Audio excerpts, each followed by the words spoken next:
Do I feel like an idiot for predicting that John would be the Rusted Knight and then immediately arguing against that in the next review and then finding out I was right?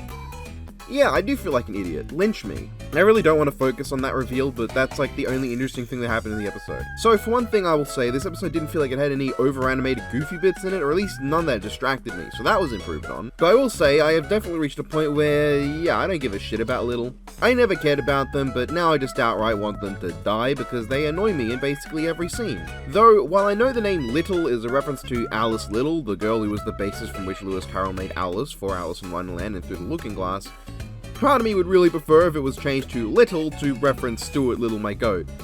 This man would kick the shit out of the Jabberwock and no cap. Moses' episode, though, was pretty thoroughly uninteresting.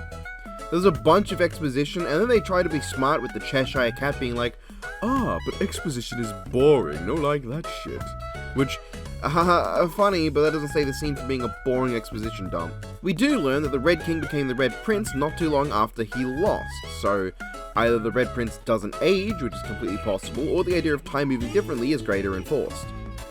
Moses' episode, though, is split into two segments, or at least the meaningful content of the episode. Those being Ruby talking to the blacksmith, and Team Ruby fighting the Jabberwocker with John. The blacksmith bit was neat. The blacksmith has a neat design and is framed really well in front of the billowing fire. I hope the no one who's ever truly lost isn't leading to a reveal with Pyrrha later, please I'll fucking kill you, or Roman or Penny. The dialogue isn't exactly thought-provoking in the slightest. In fact, all that's said is really, nothing's ever lost, also you seem to be having problems. Now that's what I call an inner conflict. But at least it's framed cool and the voice effects are cool. But there's not much to really talk about, frankly. The Jabberwocker bit, however, is pretty bland and just a really boring fight scene. I was fairly annoyed early on when Weiss, Blake, and Yang eat a little bit of parfait and then decide to stop while there's a threat right there. They're like, it wasn't enough! There's so much still there, you nearly have a full 10 seconds to just get more another handful and keep stuffing your stupid little faces. But they decide not to and let themselves get hit just so we can have a dramatic scene with the Rusted Knight, who runs in and immediately I noticed, that sword hilt looks familiar, and then, that shield symbol looks, oh my god. And true to form, John does basically nothing. He runs in on a stag, which gets off 2 hits, and then Blake, Weiss, and Yang do all the work. And hey, Yang can now use a semblance without getting hit, I guess, because unless it stored it all the way back and she got hit off-screen earlier in the first episode of the volume, where the hell would she get any stored power to activate a semblance after having been doing fucking nothing afterwards? Well, we'd assume that Jabba the Hutt, even when buffed by Parfait, is so pathetic that Yang can use her semblance with no stored power at all and kill it in basically one punch. That's pretty sad. Anyway, then they run away while Holucha and the Cheshire Cat get brutalized, and why don't they just stay and fight? This buffed up Jabberwocker was completely Jabberwocked over, and there was 5 more, sure, but they're probably not much of a threat. Weiss could just hold 3 or 4 in place with a semblance and they can just systematically rip them a new one.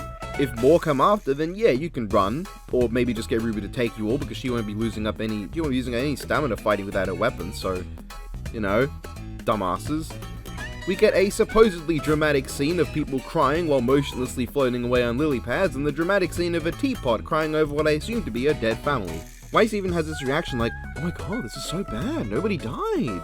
She comments about how she's tired leaving places, and oh bitch, you could have summoned things with your semblance without using any of that limited dust you got. You could have just summoned shit to fight the Jobby the Hongs. And then we learn the Rusted Knight is John, and hey, I was right and also wrong. He's an old man now. How did that happen? How is he the first one to have arrived after being the last one to fall? What are the answers to all the questions? Well, I'll just have to see next episode. At least I hope they explain things, because I'm gonna need a pretty good explanation for this one, fellas. But let's just say that after an extremely interesting 4th episode, it was quite disappointing to come back to a boring one with an extremely lame action sequence, an eye-roll-inducing reveal, a complete lack of any meaningful substance, and a scene that is only noteworthy because it's lighted kinda neatly. Yeah, that's all. Bye.